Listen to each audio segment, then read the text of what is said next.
আপোনাৰ প্ৰিয় বন্ধুজন স্বাৰ্থলোভীও হ'ব পাৰে।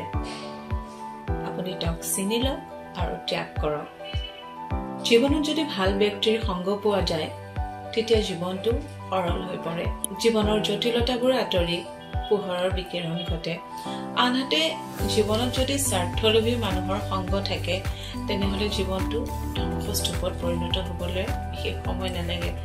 আপোনাৰ জীৱনত প্ৰৱেশ ঘটা ভাল ব্যক্তিসকলে কেতিয়াও আপোনাক ক্ষতি কৰিবলৈ প্ৰয়াস নকৰে। তাৰ বিপৰীতে স্বাৰ্থত সম্পৰ্ক যিসকলে কৰে তেওঁলোকে সুযোগৰ সন্ধানত নামি পৰে। সুযোগ সন্ধানীসকলক কেতিয়াও আপুনি প্ৰশ্ৰয় দিব নালাগে। এবাৰ সাপে কুটিলে আমাৰ কেঁচুলে খুব হয়। আপোনাৰ দুৰ্বলতাৰ দিশটো বুজি আপোনাৰ আৱেগক দংশন কৰিব। তেনেহ'লে কিয় আপুনি বা মই আৱেগৰ বশৱৰ্তী হওঁ? বন্ধুত্বৰ যিহেতু কোনো শ্ৰেণী নাথাকে, জাতি নাথাকে, আপোনাক দংশন কৰিব বিচৰাজন পুৰুষ হ'ব পাৰে, মহিলা যিকোনো হ'ব পাৰে। আপুনি নিজেই যদি ব্যৱসায়িক সুলভ দৃষ্টিভংগীৰ ব্যক্তি হয়, স্বাৰ্থপৰ ব্যক্তি বিচাৰি উলিয়াবলৈ সম্ভৱপৰ নহয়।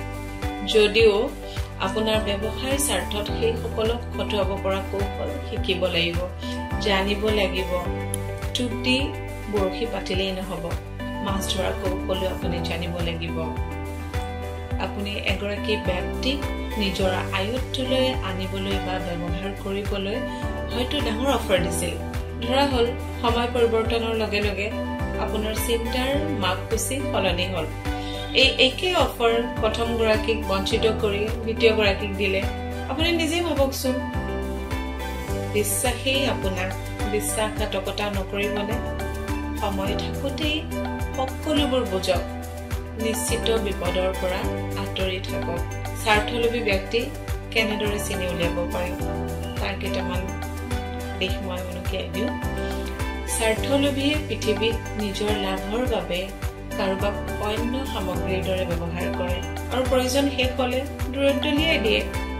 স্বাৰ্থলোভী মানুহে নিজৰ স্বাৰ্থ পূৰণ কৰিবলৈ এনে পথো নেৰে য'ৰ পৰা আপুনি, তুমি, মই সুকলমে উভতি আহিব নোৱাৰো। মনত ৰাখিব, উভতনিৰ যাত্ৰাত আপোনাৰ সমস্ত শেষ হ'ব, চকু পানীৰে আপুনি বাট নেদেখা হ'ব। আনসহ মানুহজনেই স্বাৰ্থলোভী, তেওঁৰ পৰা আপুনি আঁতৰি ফুৰিব।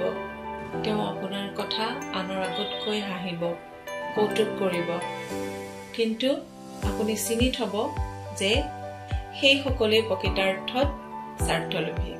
জীৱনত সুখী হ'বলৈ ডক্টৰ হিমা কাশ্যপ বাইদেউলৈ আপোনালোকৰ যদি প্ৰশ্ন আছে তেন্তে কমেণ্ট ছেকশ্যনত সুধিব পাৰে।